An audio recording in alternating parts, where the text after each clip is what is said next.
الاهلي او الونش وقع مقابل 30 مليون جنيه غير امتيازات تانية، فانت رقم كبير جدا. النادي الزمالك الونش كان صريح مع نادي الزمالك وما عملش زي زيزو وراح قال لهم، هم بيطالبوا ان هم يقعدوا معاه عشان يجدد العقد، قال لهم انا جاي العرض من النادي الاهلي ب 30 مليون جنيه. قالوا له خلاص تمام، هنبعت لك عقد، هنبعت لك عرض اخير ونشوف.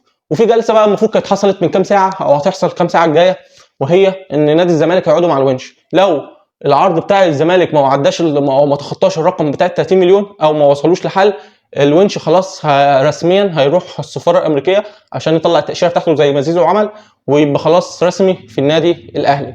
والنادي الاهلي برضو لحد دلوقتي كان متوقف على حوار الونش وعشان يشوف رامي ربيعه وموقف رامي ربيعه وياسر ابراهيم. انا بوجهه نظري برضو ليا وجهه نظر في الموضوع ده، ان ما ينفعش يعني انت تدي الونش 30 مليون. الونش بقاله فتره كبيره قوي مستواه واقع والونش مش افضل حاجه، وعندك رامي ربيعه ما شاء الله، يعني في ناس بتنتقده بس انا شايف ان مستواه افضل من الونش الفتره الاخيره اخر سنتين مثلا.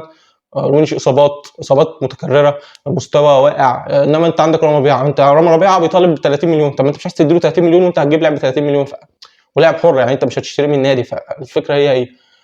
اكيد هو الموسم الاول عشان مكافاه اللي هي توقيع والكلام ده، وبعد كده مش هاخد ال 30 مليون وكل حاجه، بس برضه انت ممكن تجدد رامي ربيعه موسم 30 مليون عادي، فاهمني؟ بس دي كل الفكره. ومش عايز اقول رايي برضه في القصه دي دلوقتي عشان اكمل بقى الاخبار. هنتكلم بقى عن الصفقه اللي في ناس كتير بتتكلم عليها، وفي اخبار كتير جدا بتقول لك خلاص رحيل مارسيل كولر وجاي